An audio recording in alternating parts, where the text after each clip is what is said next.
இந்தியாவில் ஒரு இடத்துல ரயில்வேவோட லைனே கிடையாது. இந்தியாவில் ஃபர்ஸ்ட் ட்ரெயின் எந்த இடத்துல எடுத்துகிட்டு வந்தாங்கன்னு உங்களுக்கு தெரியுமா? ஒரு லாங்கஸ்ட் ட்ரெயின் இந்தியாவில் ட்ராவல் பண்ணிக்கிட்டு இருக்குது. அதோட ட்ராவல் பண்ணுற ஹவர்ஸ் மட்டும் 75 to 84 hours. இவ்வளோ பிளாட்ஃபார்ம் இருக்கக்கூடிய ஒரு ஸ்டேஷன் இருக்கா?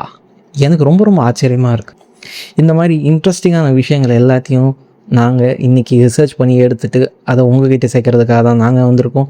Everyone, welcome back to my channel. History of moment எல்லாத்தையும் கேதர் பண்ணி உங்ககிட்ட ஷேர் பண்ணுறதுக்காக தான் இந்த பிளாட்ஃபார்ம் மூலியமாக வந்திருக்கோம். இந்தியாவில் ஃபர்ஸ்ட் ட்ரெயின் எங்கே கொண்டு வந்தாங்கன்னா, மும்பையில் இருக்க போரி பாந்திராலேருந்து இப்போ இருக்கிற தானே வரையும் 34 கிலோமீட்டருக்கு அந்த ட்ரெயினோட ரூட்டை எடுத்துகிட்டு வந்தாங்க. அதை ட்ராவல் பண்ணுறதுக்கான டைம் டியூரேஷன் எவ்வளோன்னு கேட்டிங்கன்னா 74 minutes. 74 minutesன்றது அப்போ அது ரொம்ப ரொம்ப ஃபாஸ்ட்டான ஒரு விஷயம்.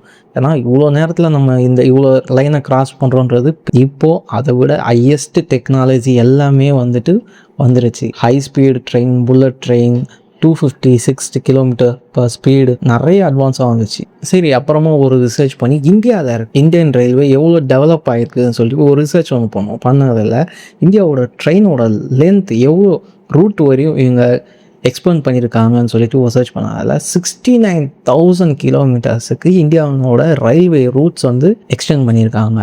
பிக்கஸ்ட் லைன் தான் சொல்லி ஆகும். ஏன்னா 34 கிலோமீட்டரில் ஆரம்பித்த ஒரு ட்ரெயினோட லைனை 69,000 கிலோமீட்டருக்கு எக்ஸ்டெண்ட் பண்ணியிருக்காங்கன்னா ஒரு பெரிய விஷயம் தான். சரி, இந்த 69,000 கிலோமீட்டர் லைனையும் கண்ட்ரோல் பண்ணுறதுக்கு சில ஜோன்ஸ் எல்லாமே இருக்கும். எத்தனை ஜோன் இருக்குன்னு சொல்லி நம்ம சர்ச் பண்ணதில் 19 ஆப்ரேஷன் ஜோன் சொல்லிட்டு அவங்க வச்சுருக்காங்க.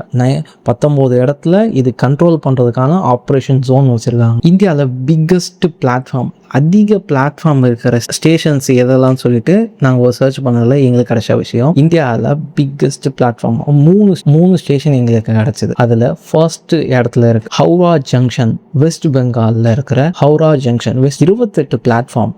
கொஞ்சம் யோசிச்சு பாருங்களேன், 4 பிளாட்ஃபார்ம் 5 பிளாட்ஃபார்ம்லாம் கிடையாது, 28 பிளாட்ஃபார்ம்.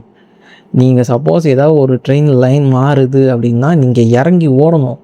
எப்படி நம்ம ஓடுவோம் அந்த இடத்துல டைமில்? 28 பிளாட்ஃபார்மு, 19ஆம் நம்பர் பிளாட்ஃபார்ம், 1ஆம் நம்பர் பிளாட்ஃபார்மில் இருக்கும். திடீர்னு 19ஆம் நம்பர் பிளாட்ஃபார்முக்கு போகணுன்னா ஓடணும். அங்கே ரொம்ப பெரிய விஷயம். அடுத்து நெக்ஸ்ட் சிலாதிஸ் ரயில்வே ஸ்டேஷன்.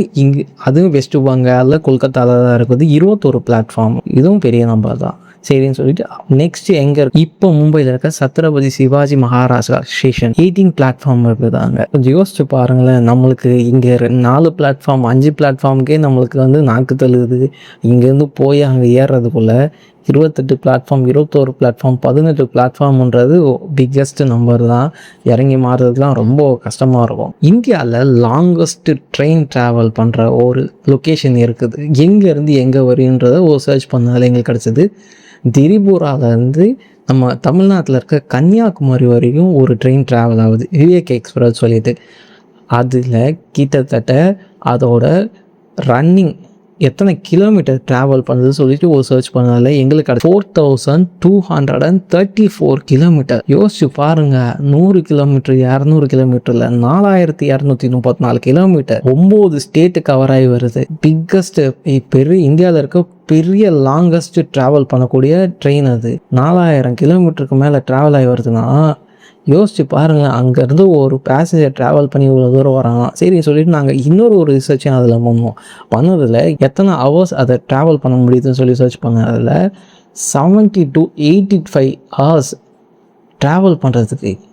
எப்படி அங்கேருந்து உக்காந்துட்டு ஒருத்தன் கன்னியாகுமரி வரணும்னா அங்கே ஆரம்பித்து 72 மணி நேரம் இல்லை 85 மணி நேரம் ட்ராவல் மட்டுமே டைம். அதில் ரொம்ப கஷ்டம். அந்த இடத்துல ட்ராவல் பண்ணி வர்றதுன்றது ரொம்ப ரொம்ப கஷ்டமான ஒரு விஷயம். அதுக்கேற்ற மாதிரி ஃபெசிலிட்டிலாம் இருந்தால் ரொம்ப நல்லாயிருக்கும். 58 ஸ்டாப்ஸ். இந்தியாவில் இருக்க ஹையஸ்ட் ஸ்பீடு ட்ரெயின் என்னன்னு பார்த்தீங்கன்னா வந்தே பாரத் தான். 160 கிலோமீட்டர் ஸ்பீடில் அது ட்ராவல் ஆகுது. நிறைய பேர் பார்த்துருப்பீங்க. சரி, நாங்கள் இதுலேயும் ஒரு ரிசர்ச் பண்ணதில் எங்களுக்கு கிடச்ச விஷயம்னா, ஒரு இடத்துல இந்தியாவில் ரயில்வேவோட லைனே போகலைன்னு சொல்லிட்டு நாங்கள் செக் பண்ணும்போது எங்களுக்கு கிடச்ச விஷயம், சிக்கிமில் ரயில்வே ஸ்டேஷனே கிடையாது. எங்களுக்கு ரொம்ப இன்ட்ரெஸ்டிங்காக இருந்தது அதை கேட்கும்போது. ஒரு இடத்துல ரயில்வேவோட லைனே கிடையாதுன்னு ஆச்சரியமாக இருந்தது. அப்புறமா சர்ச் பண்ணி பார்த்தாலும் அங்கே மவுண்டன் நிறைய விஷயங்கள்லாம் அங்கே இருக்கிறதுனால அங்கே ரயில்வேவோட லைன் போகிறது ரொம்ப கஷ்டமாக இருக்குன்னு சொல்லியிருக்காங்க. இவ்வளோ விஷயத்த நம்ம பேசினதுக்கப்புறம் எனக்கு ஒரே ஒரு விஷயம் தான், 34 கிலோமீட்டர்ஸில் ஆரம்பித்த ஒரு இந்தியன் ரயில்வேவோட ரெவென்யூ இன்னைக்கு அதோட லைன் மட்டும் 69,000க்கு மேலே அதை லைன் பண்ணியிருக்காங்க. ஒரு எவ்வளோ பெரிய டெவலப் பாருங்கள். இதில் எவ்வளோ ரெவென்யூ வரும், இந்தியாவோட growth என்ன நடக்கும், இந்தியா எவ்வளோ க்ரோத் ஆகிருக்கு ரயில்வே டிபார்ட்மெண்ட்டில். இதுலேருந்து நம்ம கற்றுக்கக்கூடிய ஒரே ஒரு விஷயம் என்னென்னா, எதுவுமே இன்றைக்கி ஆரம்பிச்சு நாளைக்கு நடந்துடாது. ரயில்வேவை 34 கிலோமீட்டரில் ஆரம்பித்தாங்க, இன்றைக்கி 69,000 கிலோமீட்டருக்கு மேலே அவங்க லைனை வந்து எக்ஸ்டெண்ட் பண்ணிட்டு போயிட்டே இருக்காங்க. அந்த மாதிரி தான் லைஃப்பும். இன்றைக்கி ஒரு விஷயம் ஸ்டார்ட் பண்ணுறீங்கன்னா அது நாளைக்கே நடக்காது. டேக்ஸ் டைம் எடுக்கும். நம்ம எல்லாத்தையும் கற்றுக்கிட்டு தான் இருக்கணும். கொஞ்சம் கொஞ்சமாக லேர்ன் பண்ணிப்போம். லேர்ன் பண்ணி ஒரு நாள் யூ வில் பி சக்ஸஸ். அது நான் எனக்கு மட்டும் சொல்லலை, உங்களுக்கும் சேர்த்து தான் சொல்கிறேன். நீங்களும் ஒரு நாள் சக்ஸஸ் ஆவீங்க. நீங்களும் ஒரு நாள் இந்த லைஃப்பில் வின் பண்ணுவீங்க. பெரிய ஒரு இடத்துக்கு போவீங்க. இந்த மாதிரி ஹிஸ்ட்ரியான மூமெண்ட்ஸ் எல்லாத்தையும் உங்ககிட்ட ஷேர் பண்ணுறதுக்காக தான் நான் வந்திருக்கேன். என்னோட சேனலை மறக்காமல் சப்ஸ்கிரைப் பண்ணிவிடுங்க. அண்ட் ஒன் மோர் திங், மறக்காமல் இந்த வீடியோ பிடிச்சிருந்தா ஒரே லைக் பண்ணிட்டு போயிடுங்க. தேங்க்ஸ் ஃபார் வாட்சிங்.